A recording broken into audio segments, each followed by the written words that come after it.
चलो समझेगी क्वेश्चन को, objective question में पूछेगा। जरूरी इतना लंबा दिया हुआ है तो हो सकता है कि उसको काट काट करके भी पूछे। भले क्वेश्चन एक पेज का है, एक फुट का है, लेकिन काट काट करके पूछेगा तो 3-4 क्वेश्चन पूछ दिया है। समझे क्या? तो चलो स्टार्ट करो, है ना। 9वां नंबर क्वेश्चन है कि लोहे के 27 ठोस गोले को पिघला करके जिनमें से प्रत्येक की त्रिज्या r है और प्रत्येक का पृष्ठीय क्षेत्रफल s है, और तो सब गोला को मिला दिया जाता है और एक बड़ा गोला बनाया जाता है ना, जिसका पृष्ठीय क्षेत्रफल कितना आया? h डैश आया। जिसका पृष्ठीय क्षेत्रफल कितना आया? h डैश आया। तो ज्ञात करिए नए गोले की त्रिज्या ज्ञात करो, और दूसरा क्वेश्चन s और s डैश का क्या करो? अनुपात ज्ञात करो। पहले क्वेश्चन को देखो क्या दिया हुआ है। छोटे गोल है ना, छोटे गोले की त्रिज्या बराबर कितना है?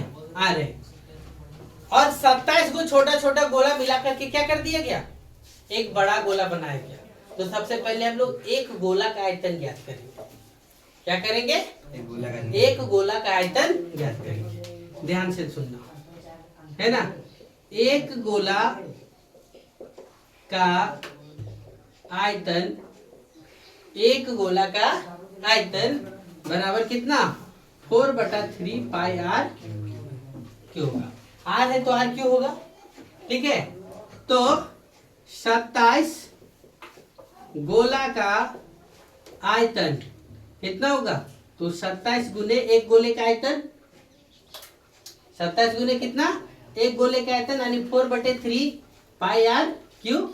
तो कट गया, तो 3 9 कितना?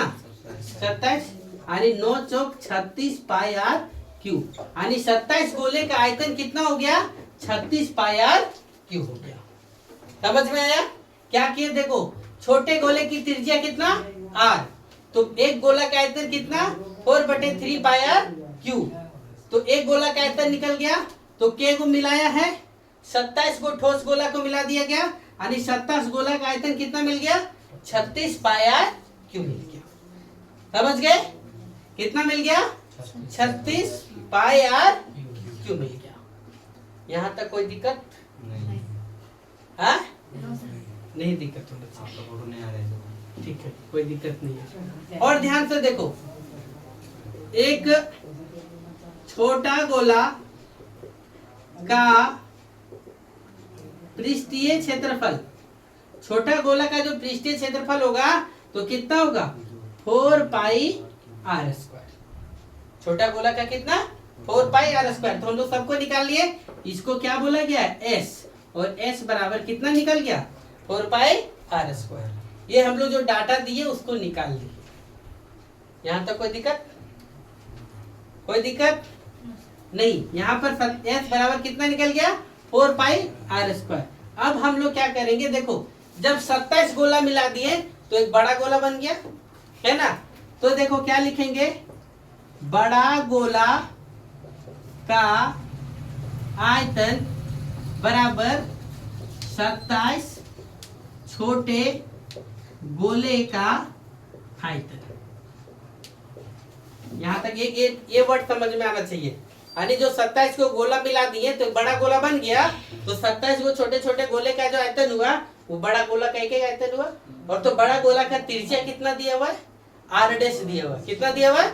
r डैश दिया हुआ। तो बड़ा गोला का आयतन कितना होगा? 4/3 पाई r डैश का क्या? Whole cube. और यहाँ 27 को छोटे गोले का आयतन हम लोग कितना निकाले हैं? 36 पाई r क्यूब निकाले हैं। तो इस पाई से इस पाई को काट सकते हैं, r डैश का क्यूब बराबर 36, और ये 3 नीचे है तो कहाँ चल जाएगा? ऊपर चल जाएगा।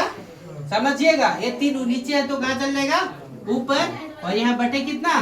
4 आ जाएगा, और ये r क्यू होगा। 4 9 कितना हो जाएगा? 36। r डैश क्यू बराबर 9 को हम लोग लिख सकते हैं 3 गुने 3 गुने 3, और इस r क्यू को लिख सकते हैं r गुने r।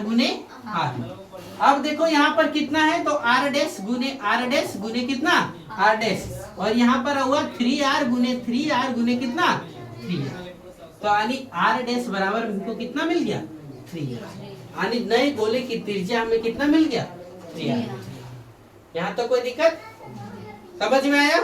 अब जब बड़ा गोला का आयतन मिल गया तो हम बड़ा गोला का क्षेत्रफल भी निकाल सकते हैं। बड़ा गोला का क्या कर सकते हैं? क्षेत्रफल। तो ये मेरा पहला सवाल मिल गया। दूसरा सवाल में लिखेंगे बड़ा गोला का क्षेत्रफल बराबर कितना? 4 पाई, फॉर्मूला होता है कितना? 4 पाई आर स्क्वायर, तो आर डैश का स्क्वायर। समझ में आया? अब हम लोग क्या लिखे? 4 पाई गुने आर डैश। आर कितना है? 3r का स्क्वायर, यानी 4 पाई गुने आर 9, 3 का स्क्वायर कितना? 9, और ये कितना? 9r square. यानी लिखो 9 गुने 4 पाई आर स्क्वायर। डायरेक्ट लिखे भी काटना, इसलिए 9 गुने, इन 9 को बाहर लिख दिए, 9 गुने 4 पाई आर स्क्वायर। गुना करना होता तो गुना कर देते, आंसर पूछता तो। लेकिन हमको क्या बोला? एस और एस डैश का अनुपात निकालिए। एस बटे कितना? S dash. ये हमको किसका निकला? एस डैश बराबर 9 गुने 4 पाई आर स्क्वायर मिला। एस डैश बराबर कितना मिला? 9 गुने कितना? 4 पाई आर स्क्वायर। ये क्लियर हो रहा है? इसके बाद देखो एस डैश, एस कितना है? तो 4 पाई आर स्क्वायर है, और एस डैश कितना है? 9 गुने 4 पाई आर स्क्वायर। तो ये 4 pi square, 4 pi R square cut गया, तो एस बटे एस डैश बराबर कितना हो गया? 1/9, यानी 1 अनुपात कितना? 9 आंसर होगा। समझे? चलो नोट करो। कोई देखो क्या लिखा हुआ है। दवाई का एक कैप्सूल है, वो कैप्सूल का व्यास कितना दिया हुआ है? 3.5 mm, यानी डी बराबर कितना दिया हुआ है? 3.5 mm। तो R बराबर क्या होता है? D बटे 2, यानी 3.5 बटे कितना? 2। तो दशमलव हटाएंगे तो कितना हो जाएगा? 20, यानी 35 बटा कितना? 20 mm हो गया। तो इस कैप्सूल को भरने के लिए कितनी दवाई की आवश्यकता होगा? तो दवा गोलाकार है, तो गोलाकार होने के कारण से इसका क्या होगा? लोग लिखेंगे क्या? गोला का आयतन बराबर कितना? 4/3 pi r cube. 4/3 pi r cube, यानी 4/3 गुने कितना? 22/7 गुने कितना? 35/20 गुने कितना? 35/20 गुने कितना? 35/20। ये हो जाएगा 7 पचे 35, 5 चौका 4 से 4। ये कितना होगा? 5 चौका 20, 5 चौका 20 नहीं काटते, 2 10, और ये कितना? 11। अब बचा कितना? 11 गुने 35 गुने कितना? 35 बटे कितना? 3 गुने 10 गुने कितना? 20। अब गुना करिए। 35 से कितना होता है? 35 है। हाँ, गुना करो। 11 गुने 35 गुने कितना? 35, यानी 13,475 बटे 3 देहे 30, यानी 20 3 60, यानी कितना? 600 बटे कितना? 600।